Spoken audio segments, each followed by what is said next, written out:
கேட்க மாட்டாங்க.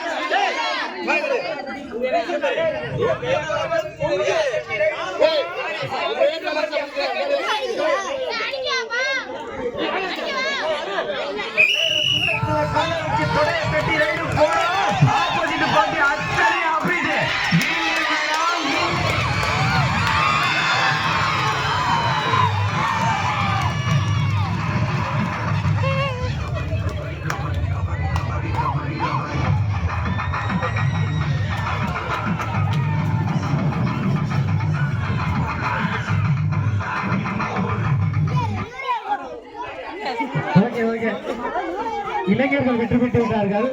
இந்த வருடம் இளைஞர்களுக்கானது. இதனைத் தொடர்ந்து திருமணமான பெண்கள் மற்றும் திருமணமாகாத பெண்கள் ஒரு